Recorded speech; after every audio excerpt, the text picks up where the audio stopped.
Nothing like walking the streets of Earth. In celebration of the series' 25th anniversary, Double Dragon Neon was released for the Xbox Live Arcade on September 12th. WayForward Technologies set out to recreate the style and the feel of the 80s arcade classic. Think rockin' tunes, leather vests, and gratuitous boobage. All in one. Sounds all well and good until you realize they may have taken it a step too far.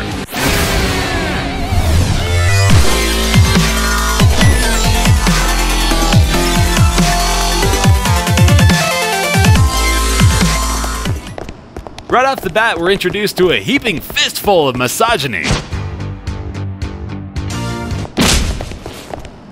Street ruffians make off with your girl, who is apparently on board with polyandry, and take her away to presumably be indoctrinated into the ways of the punk-ass fool. You begin your quest to get her back on the streets of righteous Tubular City, and the game slowly holds your hand through the basic and not-so-basic controls.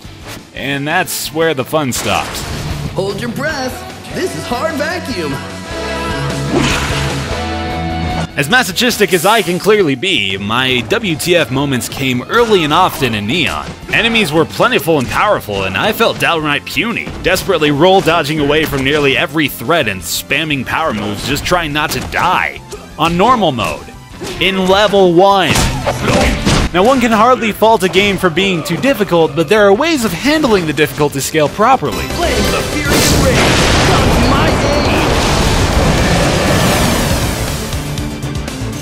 The design flaw apparent here dives back into my original insinuation that WayForward took this reboot far too literally. Back in the day, the entire idea behind these classic arcade games was to milk every last quarter out of good old Johnny Crewcut and his crowd spending their allowances downtown. Instead of making games so appealing that kids would want to come back for more, it was much easier to make games like frickin' Battletoads so challenging to complete that they would have no choice but to pour in the quarters to even beat the game outright. Now correct me if I'm wrong here, but nobody was ever looking for that kind of experience. It was simply all that was offered at the time. And to attempt to resurrect such a lost position in an era of auto-saves and checkpoints just does not meet the mark.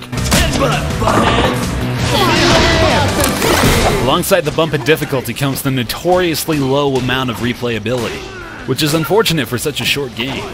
I will say this though, this game is pretty damn funny. Now where's Marion? Oh, where are my manners? I haven't introduced you to the new and improved Marion. I call her Evil Marion.